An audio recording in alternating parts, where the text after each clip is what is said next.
అయితే వాస్తవాలు కూడా ప్రజలకు చెప్పకపోతే ఇంకా నేను రాలేదే, లేకపోతే చేసేయలేకపోతున్నాడు, డబ్బులున్నాయి ఎందుకు చేయలేదు, నేను చేస్తా అన్నాడు కదా, నమ్ముకున్నాం కదా అనే ఫీలింగ్కి వస్తున్నారు. అది కూడా చెప్పాలి.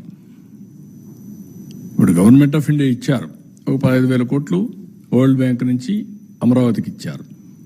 ఒక 12,150 కోట్లు పోలవరానికి ఇచ్చారు. ఒక 11,114 కోట్లు రివైవల్కి ఇచ్చారు.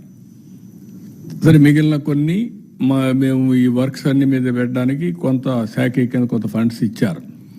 కానీ ఆ డబ్బులు నేను వెల్ఫేర్కి ఇవ్వలేకపోతున్నాను. కనీసం అక్కడ పెడితే రివైవ్ అయితే, డెవలప్మెంట్ అయితే నాకు ఆదాయం పెరుగుతుంది. ఆదాయం పెరిగితే ఇస్తాం. ఇంకొంచెం ఫ్లెక్సిబిలిటీ కోసం ఆలోచిస్తున్నాం. ఎక్కడ ఫ్లెక్సిబిలిటీ వస్తే అక్కడ అవసరమైతే బారో చేసైనా సరే I want to give my commitments.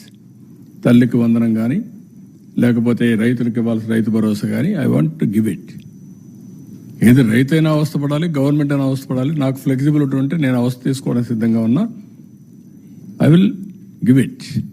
ఆ ప్రయత్నంలోనే అనునిత్యం ఉన్నాం. మా డిపార్ట్మెంట్కి అదే చెప్పాం. They are also doing same exercise.